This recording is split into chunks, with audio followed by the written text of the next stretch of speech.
తిరుమల తిరుపతిలో పరకామణిలో ఉద్యోగం చేసే ఒక ఉద్యోగి పెంచలయ్య అనేవాడు 24 సార్లు బంగారు ఆభరణాలు దొంగతనం చేస్తుంటే అక్కడి వ్యవస్థ ఏ స్థాయిలో ఉందో అర్థం చేసుకోవచ్చు. ఒకటి కాదు, రెండు కాదు, 24 సార్లు. అక్కడ నిఘా వ్యవస్థ ఏం చేస్తుంది? వాడిని ఎందుకు పట్టుకోలేకపోయింది? అక్కడ ఉన్న సీసీ కెమెరాలు ఏమయ్యాయి? ఈ దొంగతనం చేయడంలో వాడికి సహకరించింది ఎవడు? అనే విషయాలు బయటికి రావాలి. కోట్ల విలువైన బంగారు ఆభరణాలు దొంగతనం చేస్తే అతడిపై చిన్న కేసు పెట్టి స్టేషన్ బెయిల్ ఇచ్చి అతన్ని వదిలేశారు. కోట్ల రూపాయల విలువ చేసే బంగారు ఆభరణాలు దొంగతనం చేస్తుంటే వాడికి స్టేషన్ బెయిల్ ఇచ్చి వదిలేశారు అంటే వాడికి అండగా ఉన్నది ఎవడు?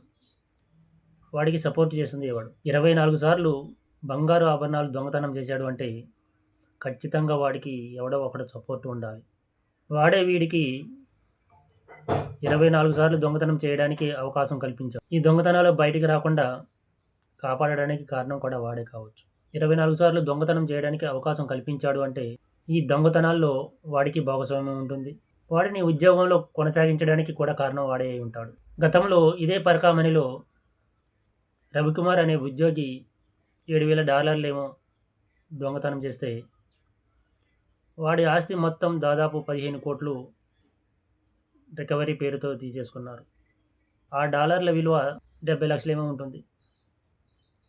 కానీ కోట్ల విలువ చేసే బంగారు ఆభరణాలు దొంగతనం చేసిన వాడిని కేసు పెట్టి స్టేషన్ బెయిల్ ఇచ్చి బయట తిప్పుతున్నారు.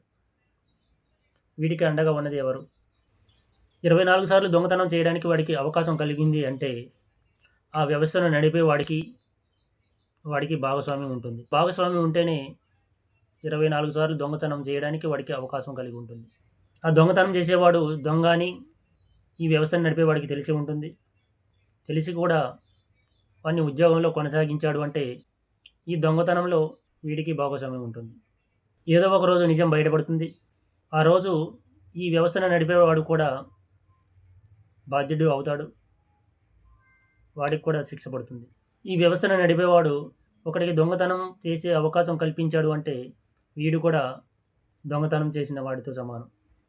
కాబట్టి ఒకడికి దొంగతనం చేయడానికి అవకాశం కల్పించాడు అంటే ఆ వ్యవస్థను నడిపేవాడిదే తప్పు.